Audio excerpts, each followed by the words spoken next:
Hey guys, we're here at the Utica Children's Museum for the last day of We Need a Hero Con event fundraiser.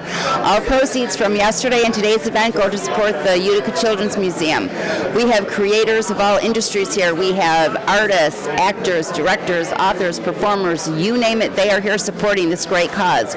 Right now we are here hanging with graphic designer and illustrator Cathy Razim. Thanks for hanging with us. Oh, no problem. Thank you for letting me hang. Awesome. Yes, that's it. I'm going to embarrass myself the entire time. That's just my goal right now. Good. We aim to have fun. Okay. That's what we want to do. Awesome. So tell us about your graphic designing. What quality and skills should a graphic designer have? Something that is absolutely pleasing to the eye and is legible, absolutely 100% legible. If it's not good design and you can't read it, you don't know what it's advertising or what it's supposed to just convey, then it's not good design. Okay. How would you work with collaborating with like copywriters, developers, project managers? I do that all the time. It's because everyone has a certain skill set. I'm not a project manager. I know I'm not really good at that, but I know other people are, and so a lot of us do come together and we brainstorm and we work together to actually do illustrations and graphic design to make a product or just advertise for a product. So we love it. We love working with other people because there are some people who are lucky who can be the Jack or Jane of all trades. Yeah. Not a lot of us are like that. So the more work we collaborate together is actually better. Oh, that's fabulous. What is the final handoff process like? You hand it off and you wish and pray and you actually wait in limbo for a very, very long time as people deliberate. It may not be that long, but it feels like that because you do put your heart and your soul into something that you love, and it's now catering to you just work so hard at it and you want it to succeed, and it's just the waiting time it takes so long to you. It may not actually be, but yeah. It feels like forever. It does. You're waiting for an answer. Yeah. How do you incorporate feedback into your designs? As an artist, I love criticism or positive criticism. And usually it also depends on who it comes from as well. I do work with a lot of clients. Generally, they say the client is always right. In some instances, especially with graphic design, it is not, because if they like a certain, you have to go back to the first question that you had asked me about what makes a good designer. If it's not legible, if it's not conveying what you want it to convey, it's useless design. So sometimes you just have to work with the person. If they don't like this certain font that you used, you can try and work with them. Otherwise, it's a little uphill battle. Is there a time that you remember hard criticism? Oh, all the time. I had a professor at RIT.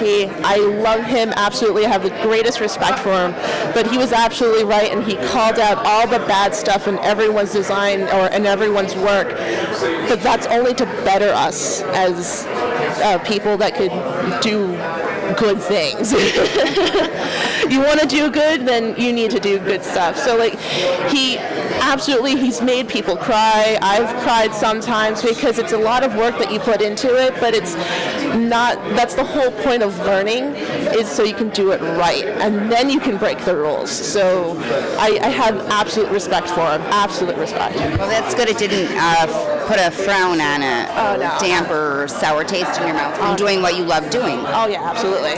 So describe your creative process.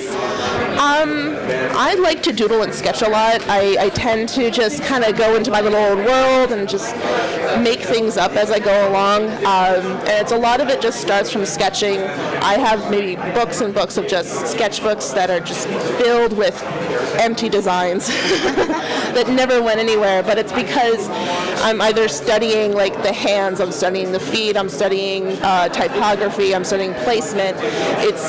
I'm running the whole scope and trying to better myself. And then if I find something like, oh, that's a cool idea, let's go into it a little bit more, get some more ideas from it. And I probably have like 20 or so iterations of one thing just to make sure I get the composition right. I go to like the first draft, and it's just like writing. It's, you go back to it after a while and say, oh, is this actually effective?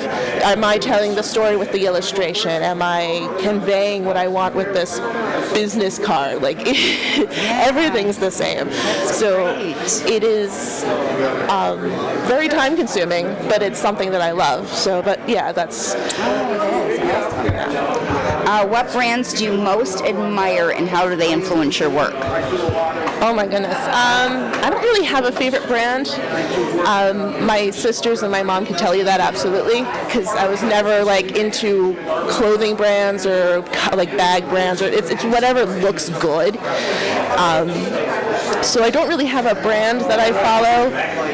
There are certain brands that I use because they have good quality, but that's because I tested them out first. It's not because I heard they're the best. Yes. I just decided to use them as the best. So I usually work with traditional medias with Copic markers, regular inks, microns, Prismacolor pencils, that kind of stuff. With digital, I work Photoshop, Illustrator, the Adobe suite, Manga Studio, but it's just a lot of trial and error. It's not really because of the brand, it's because of what I tried and was true to find.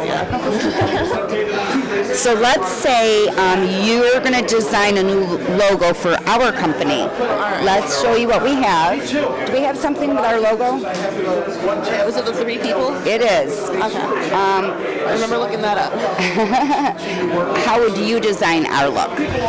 Oh, It's right here, actually. Oh, look at that. Well, first I would put down a contract and make sure I got paid for this. But as a hypothetical, Hangin with web show. I do get that you do a lot of conventions with that. However, I don't see how people are hanging out with it, so I probably would do something a little bit more laid back, is something that you want to try and convey with your interviews. But still have like the superhero personality. So maybe the costumes would be different, but the poses would be more relaxed. I don't know. I get you. Yeah. That's just like on the fly. I mean, it could be something completely different. Give me like a couple more days, I can have a couple more concepts. It's just... Yeah, I put you on the spot. Yeah, you did. How do you meet tough deadlines? No sleep. Oh, boy. I'm actually working on a deadline right now for trading cards with tops. I have sketch cards that are due on May 1st right now. But no, what I do is I just have to budget time, and I'm a horrible time management, which is, like I said, I'm not a good project manager, I'm not a good anything else. I do art, that's my thing. So it's just finding the tools to do it. I make word vomit. I make redundant lists, make sure I write down what I need to do over and over and over again. I know where they are. I'm always reminded of something that I need to do, but I also take frequent breaks because I know that if I'm not having fun with it, I'm going to start hating it. So You don't want to do that. Oh, no, absolutely not. I love this. Have you ever had a project where you disagreed with the client, and what do you do to handle that? Oh, I was actually fortunate enough not to have one of those situations. situations, because I do tend to pick my clients a little bit before we get to that point. We usually meet and have like a kind of face-to-face to see if it's a project that I would be like willing to do and I can be comfortable doing with said client. So I usually don't get to that point. I know people have, and it is a horrible thing, but it gets really messy. That's why when I said earlier, I would lay down a contract with you and make sure I get paid. That's kind of where it goes with that. You make sure everything is written down. The people agree. There's signing, like people sign off on what you do. So it gets a little sticky, but those things are for protecting all of us. Especially creativeness. I mean, because I guess that's one of my questions is they come to you, do they bring their ideas and they want you to use them, or can they go off your... Yes and no. Yes, some clients have absolutely no idea what they want, which makes my job a little harder because then I have to do a little more research into what exactly they are doing and what they want.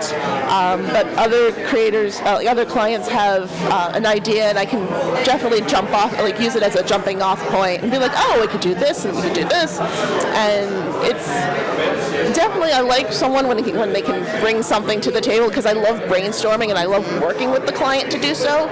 But yeah, I totally forgot the original part of this question. That's okay. Yes, you made your pretty point. well. Guys, it's been so fun hanging with Cathy Razim today. Don't forget to hit that like button, leave a comment, and let us know what you think of today's show and our guests. You can also check our guest link below. Remember to subscribe, log in, and stay tuned to see who we're hanging with next. Thank you, Cathy. That was so awesome.